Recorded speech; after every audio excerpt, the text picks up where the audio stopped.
this Jawan James. Is that Jawan James, right? Yeah. $8.5 million contract is what he's owed next year. He pops his Achilles training off the field. Now, with the way contracts have been set up for so long, there's an asterisk in every single contract that I was a part of. Maybe I thought it would change going forward, but if you get hurt away from the facility, they don't have to cover it. And it's just the way it's been for a long time. I talked about it earlier with the lockout. I went skydiving as soon as the lockout happened because we had Cobra insurance, because Cobra wasn't able to tell me, like, we ain't going to cover anything if I just so happen to fall from 13,000 feet or whatever, which could happen in the NFL. But this is a situation that the NFLPA and the NFL are going to be judged heavily on, because this dude, the Broncos know they're going to make money. Contracts and rights and everything's going up. They could pay for this, but legally they could say no as well. How do you feel about that whole situation, AJ, and what do you think happens? I mean, I would be a little bit – I am a little bit torn about it, and I've talked about it on here before. The old joke, what you used to do, hey, if you got hurt outside the facility, you got to hobble on in there and act like you did it during practice or during the workout. Like, that's just was the old joke that people would always make. But – especially right now with the COVID situation, everything, I can't see a way where they don't pay him.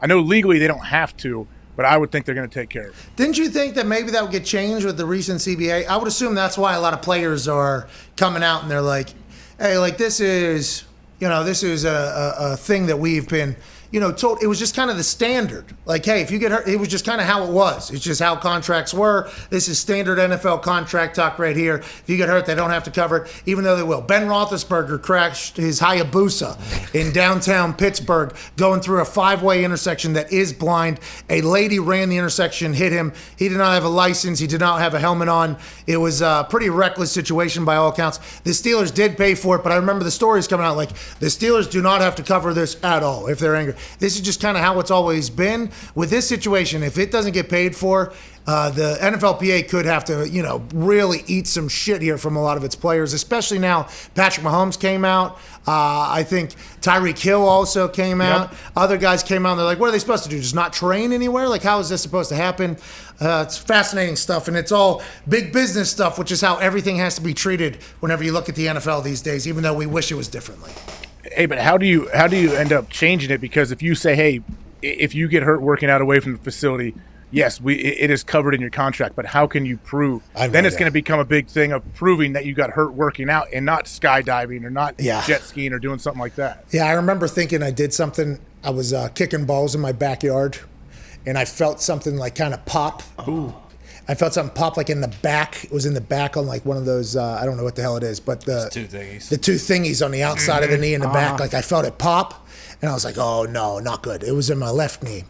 So there was a kicking period coming in like 3 days or whatever. I was like, all right, I have to get to that kicking period. I have to kick one ball at least in that kicking period, and I'll be. But that was literally immediate thought upon that thing. I'm like, God, what is that? Okay, well, now this can't affect anything. Because Tough it out. But I woke up the next day, it felt better. The next day, it felt better. But you saying that whole, like the old thing was you got to get into the building. That was very real because this has been just a standard for a long time. Put that back up there. So I think it is the gracilis. So it looks like, The gracilis in the knee is what that thing in the back is. Yeah. AJ, do you work out all these muscles?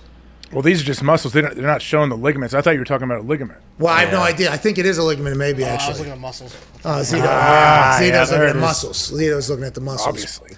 But I hope this happens. Obviously, I hope the Achilles gets paid for. That's one that you can't, tough it into the gym. Yeah. Oh, my God. Oh, my God. Well, and he opted out last year, too. And we always talk about these teams having like a little human feel to it. So we'll see how they actually feel about old Juwan. Vic Ballard had an Achilles, I think.